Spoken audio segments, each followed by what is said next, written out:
Good evening, everyone. Back with our last guest when she comes back on.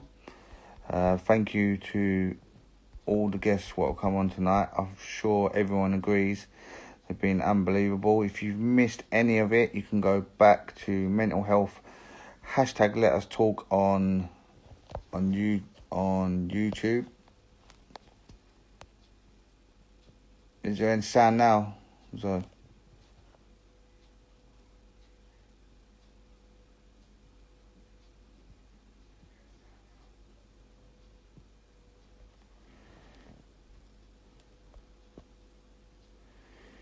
Can everyone hear me?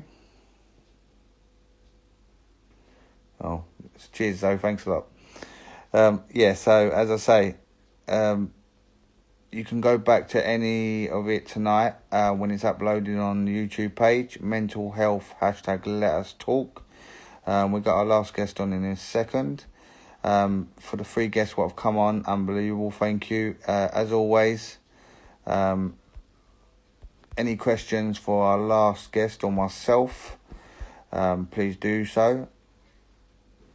We've got a special again on Thursday night at 8:30. Make sure you tune in because it's going to be an unbelievable story with Taj Jackson.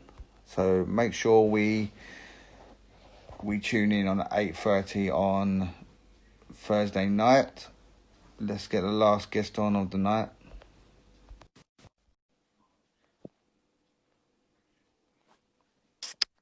Hello, good evening. You okay? Yeah, I'm really well, thank you. How are you? Yeah, not bad. So you got to follow them 3. Yes, I most definitely will. Yeah, quite a tall order actually. I don't have an amazing, compelling, incredible story like Carley or Fiona or Sonia. But certainly I think I'm going to bring a kind of different aspect for like mental health awareness. Yeah. So first things first, for the ones that don't know you, let them know who you are, how we met, and also what mental health means to you. Absolutely. So I'm Leash. I'm based in London. I'm an actress and a presenter. I've got a radio show with Croydon FM Fridays 12 till 2. And I also present for Kenningwell FC Sunday football team. So I believe that we have a mutual association through Sunday League football. Yeah. And mental health is absolutely something that needs more awareness. I think that there is quite a stigma with it, both in everyday people's lives, and even more heavy, if you like, since I've been working well and I've sort of been associated with the team. It's obviously a massive talking point in football because of the stigma with mental health in men and things like that. So I think mental health, I read actually something just before we went on, and it said that if you experience a traumatic childhood or some form of trauma, you might have developed a higher tolerance to distress. I think that that's where Carley, Fiona, and Sonia's stories come into it because they have been through so much, and so things that might get to you, I might not actually be aware of just yet. So I feel like that statement, it definitely has some truth to it. But on the flip side of that, I actually think that you don't necessarily need to experience trauma to have or suffer with mental health. I think that we really need to bring it back down on a people level. That it's everywhere. Like it is. Every single person has some kind of level of mental health, and I think the more awareness that's raised, we remove the stigma, and we really try and help each other. Yeah. Do you feel, like I've said it a lot, but do you feel a stigma or the stereotype of mental health has got better over the years, within men or women, or do you still feel it's stronger with males, or do you feel it's still stronger with women? How do you, your thoughts on that? I think as an overall, it's definitely improved compared to what it was previously. I think it's always a bit of a grey area when we're talking about mental health because in some cases there aren't physical signs of mental health. It might be anxiety that you're struggling with. It might be depression that you're struggling with. It might be overthinking that you're struggling with. And these things are things that you're having, every day. So I definitely think it's improved as far as being recognised as a thing. You know, you don't have to have a physical, physical effect of it. But I don't think that we're quite there yet. And I think particularly in football, we could just branch off into that for a second. I think particularly in football, there is a hell of a lot of work to do. I think that we, you know, when we're growing up, we aren't necessarily taught resilience, I don't think. And so we definitely need that early intervention to prevent these things from transpiring as you get older. I think for men, because of that stereotype of, oh, come on, boys are strong, you know, boys don't cry, that kind of thing. I think that it definitely, I wouldn't go as far as to say it definitely affects men more. I don't think that that's a fair statement, because I think everything case by case basis. And I think that everyone's story is different and everyone's journey is different. But I think looking at that stigma of men don't cry, men aren't emotional, men are beings, men are strong. I think that the awareness is doing men a disjustice, because there is this, you've got to be tough all the time. Do you know what I mean? So I think it's improving, definitely, but I think that there's a lot more work to do. I heard you mention earlier on, we do have a mental health week, which is great, but it's not enough. It isn't enough. As I said before, some people do experience trauma. You had these amazing women on before. How do I even follow that? Oh, sorry, I just lost my train of thought then for a second. But yeah, we definitely have a lot more work to do. If you have experienced a trauma, then it's very obvious that mental health is going to come with that. But it could be something as small as you're getting up in the morning and you're going to work in a job that you despise and absolutely hate, but you've got to put food on the table. You have a relationship with somebody and you know that you don't actually really want to be with them anymore, but you've got kids together. You might be, you know, financial issues. Everything comes into it. So I think on a day-to-day level, we definitely need to hone in and support each other a little bit more. We've obviously touching on it with the love of a lot of us, grassroots level. So we're not touching on it or a pro level or semi-pro at this present time, but say grassroots level with the likes of the Kenningwells and the SE Dons, who or Rising Ballers or the Beatties, all these YouTube teams now obviously are making a big awareness of grassroots football or Sunday League or however you want to say it. Yeah. But you feel they can play a bigger part going forward with the awareness, with the cult following what the league or the teams might have. Absolutely, without a doubt. I think that in some cases, football is the escape. You know, it's something that young men are passionate about, young women are passionate about. So for that 90 minutes plus your stoppage or whatever it is, your practice that you're going to, for that 90 minutes, your mind is completely clear of all of your worries and you're focusing solely on the game. I think that as soon as the game's finished, it's almost like back to life, back to reality. So 100%, I think it's brilliant that there is more awareness, as you said, with the Sunday League teams. And I think that management play a massive part in that. I mean, we're really fortunate, well, that our management, you know, they're amazing. I mean, like, you know, we're getting calls here, you know what I mean, weekly calls, how things, what's going on, what's happening in your life. You're not a team, you're a family. And as part of family, you're supposed to support each other. So I think definitely, or maybe as a suggestion, clubs could look at perhaps maybe having a mental health first aider, somebody who's there who might be able to spot the signs of something creeping in before it actually develops into full-blown psychosis or full-blown depression or full-blown mental health. And I think it's about being open and being honest, you know, and actually it starts with yourself, being honest with yourself. There's nothing to be ashamed of. There's nothing to be embarrassed about. It actually is extremely common. And as the expression is, it's okay to not be okay. And I think that if you have a good relationship with your management and you feel like, in terms of football, and you feel like you're getting that kind of support and you have that connection, it should be comfortable to talk about. That obviously comes with time, of course. But as I said, if football teams perhaps had somebody like that who was a professional who could spot those signs, perhaps we can prevent, you know, something from building up. I like that you said that we're excluding Premier League football, we're excluding semi-pro football, because although it is very, very relevant, if not almost bigger, because if you've got, I don't know, you've got an Arsenal, you know, you've got your free kick, it's going to be the deciding goal. You miss that, you're going to get slaughtered in the newspaper. go and retreat on your yacht for a couple of weeks, and you're going, you know what I mean, you have the means around you to kind of distract you from it, which is really healthy. But I feel like they're okay, you know, they can pay the specialists that they need to pay, they can, you know, they all have a similar kind of mindset. When we strip it back to Sunday League, we need more, definitely. Yeah, obviously a big, I've opened up before and I turned around and said the big part of why I did this first of all was speaking to somebody like Junior Baker. And obviously he's massive, obviously in the grassroots through Kenningwell, and he's been around Kenningwell for many, many years now. And he's inspirational for me, just seeing what he does with just a little videos of on Twitter or WhatsApp or it livens up my day just like to see them little things. And I said to Junior, I said, sometimes when I've been like down or having a bad day, just seeing that video helped me. So I feel for me that helped me. But do you feel people obviously have to find the right thing, what helps them, or the right person around them to be able to speak?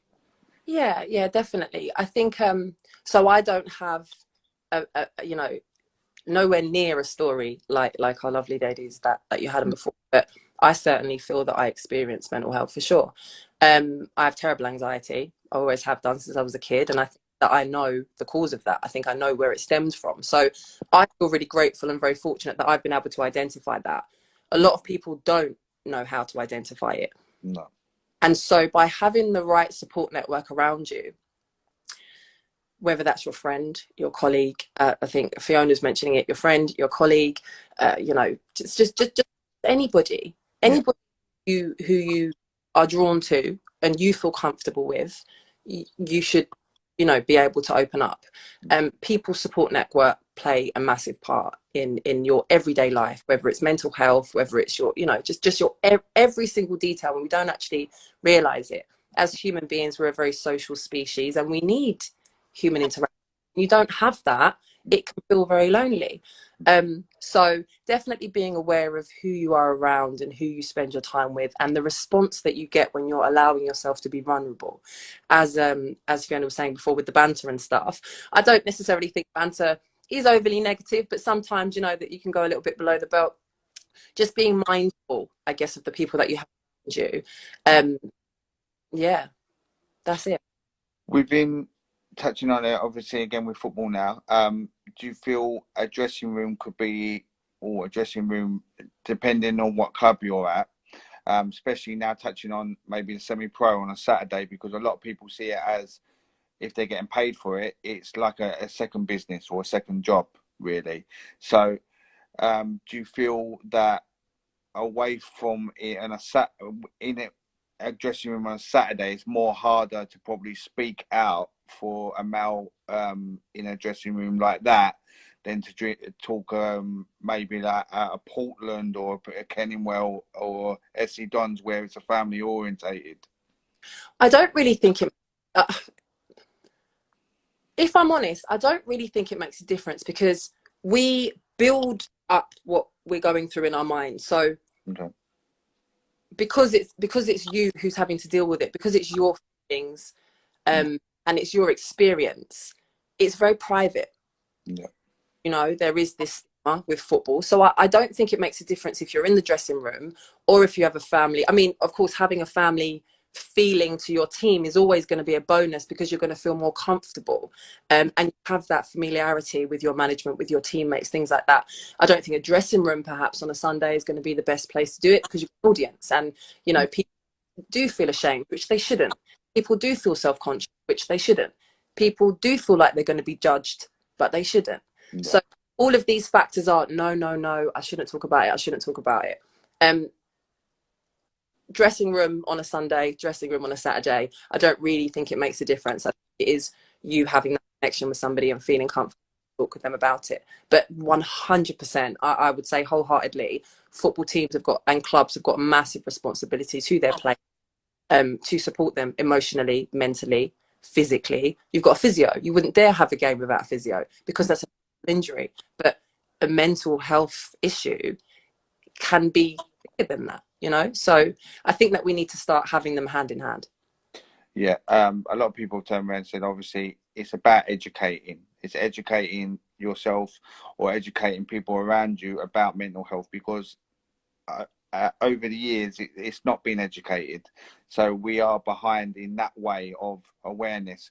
So people have turned around and said that it should be on, I don't know, first aid in football, or it should be on the level one coaching courses. Do you feel it should be incorporated in the educational side of things now?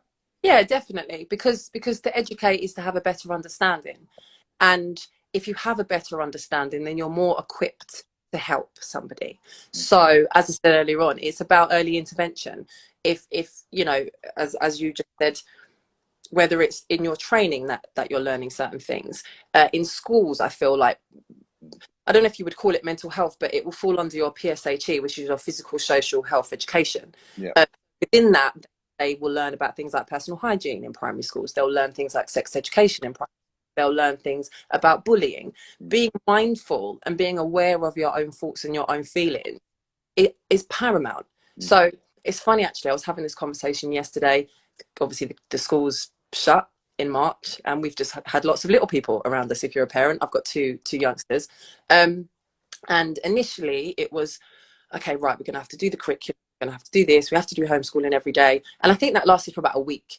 And yeah, then I kind of looked at the opportunity a little bit different. Okay, so I'm not at work, my kids are at home, they're not getting that full on education that the school are providing. But this then allows me to do the things with my children that are important to me and that are going to be important to them within their life. Because as far as mental health and awareness goes, it really does start within your household. yeah, It start by how you speak to your children and how you interact with the other adults in your household around your children. That then normalizes things. So if you're forever brushing things under the carpet, brushing it under the carpet, not really dealing with it, children adopt that mental attitude. So when they're feeling low or they're feeling like something's getting to them, they're brushing it underneath the carpet because that's just what they know. So by having these conversations with our children before they even go to school, by having these conversations with our children, by making them aware of how they feel, what they're feeling, how their feelings might affect other people, being aware of other people and things like that, I feel like my children are in a brilliant position because they, you know, I'm really, really big on that because it needs to start from an early age. Like anything else, we are effectively a product of our environment. So if you're not having that support at home and you're not having that support at school and you're not having that support at college, by the time you're an adult, yeah, you've not got a clue. Do you yeah. know what I mean?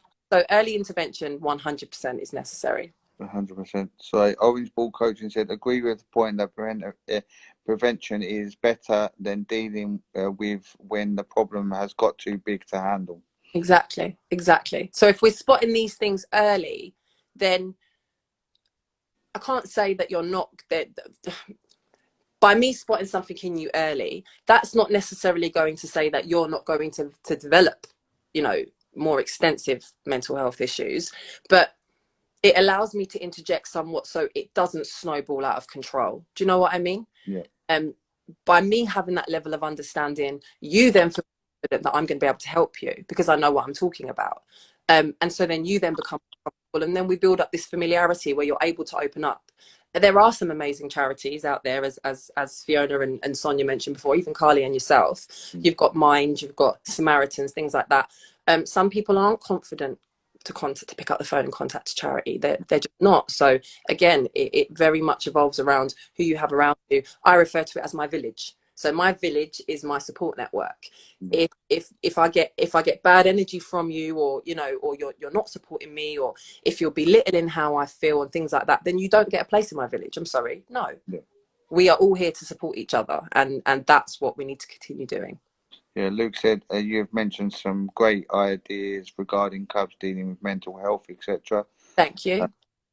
So going on it now, obviously from a media side of it, obviously because you're a presenter and everything like that, do you feel a media side of it, newspaper side of it, etc., etc., can help better, or do you feel they are doing enough? I think that they definitely can help more.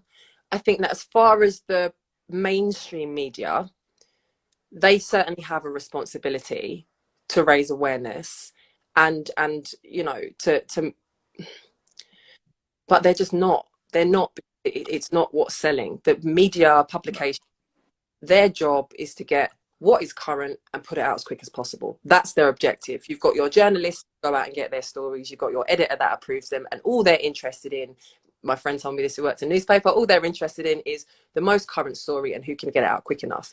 Unfortunately, mental health doesn't seem to be on the agenda, you know, unless it's somebody A star or A lister, something that's going to get people to buy their newspaper. And actually, sorry, I just to cut you for 1 second, but we spoke about it the other day with somebody like Gary Speed, Justin Fashanu, and also the most recent one, what was in the public eye, was obviously Caroline Flack. Yeah. And it seemed like it was mentioned about the trouble she had with her boyfriend and the other half a lot more than what might have been going on in her head or mental health, or why she may have obviously gone through it. And that was because obviously the story was better for them. But their Yeah. numbers, exactly. And actually, although there is not any one factor that I think that would have contributed to Caroline making that decision and for that tragic thing happening to her, I don't think that there's one thing that you can pinpoint. There was a lot going on with, you know, in terms of her life, her mental, her physical, but the media didn't help that situation because that was the story. That was the gossip. Caroline Flack has attacked her boyfriend, and that's what got the hits. So they weren't worried about, oh, Caroline Flack has attacked her boyfriend. Is she okay mentally? It's almost like it was taunting her, if you know what I mean. So the mainstream media are interested in things that are not getting the ratings. So unfortunately, I don't feel like we can rely on mainstream media to raise more awareness. They should be, but they're not. So as far as like my sort of level, definitely it's something that we need to talk about. These lives are fantastic. There are seminars, there are other lives, there are workshops, there are focus groups within the community that offer this kind of support. As I said, I'm on radio. This is definitely a topic that we touch on. One of my colleagues at the station on a Sunday in particular, she does 10 till 12 and she does the nature show, but it's very much about mental health. It's very much about how we can support charities that are available, events that are going on which might help, book referrals, podcast referrals, YouTube referrals, you know, just for people to get an understanding, because I think the more that we talk about it, the more it comes. So definitely media have got a responsibility. You know, even myself. Last question, and I'll let you go. Obviously, it's the same as everyone else. What's your overall message going forward for somebody who's struggling with mental health? What everyone can do to help maybe with mental health awareness going forward? Okay, so I think first and foremost, you need to be honest with yourself. You know, it's okay to not be okay. Be honest with yourself. The more you suppress it, the more you ignore, the bigger it then becomes, to the point where you then don't know how to handle it.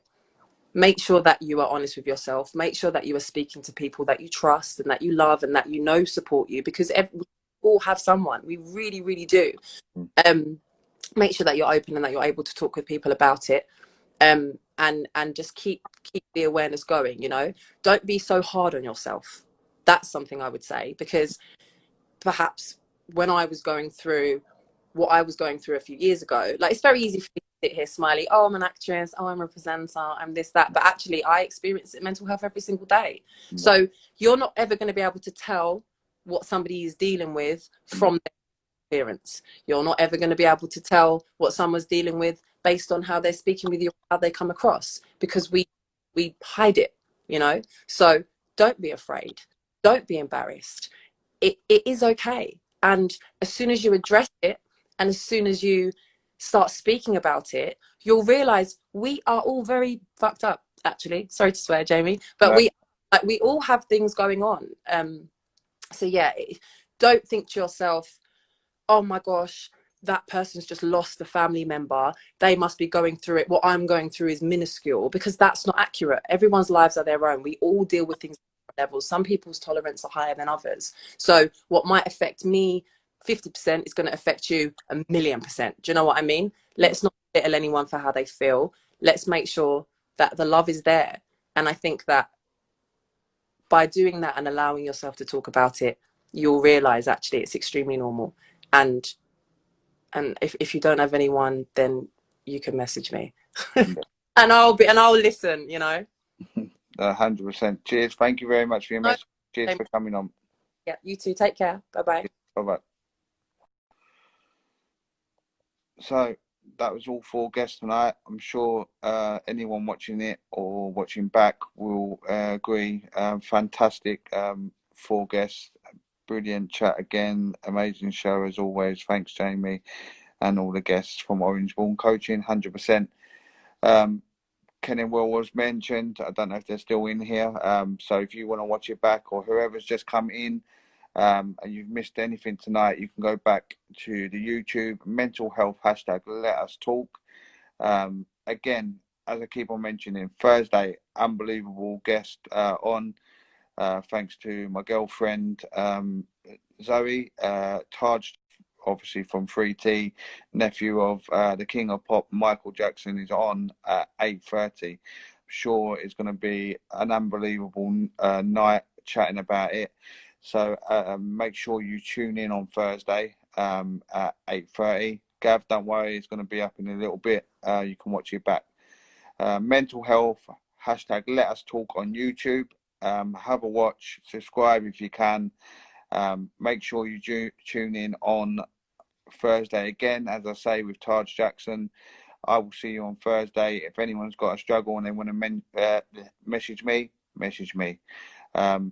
Everyone, hashtag let us talk. That's done tonight. Bye bye.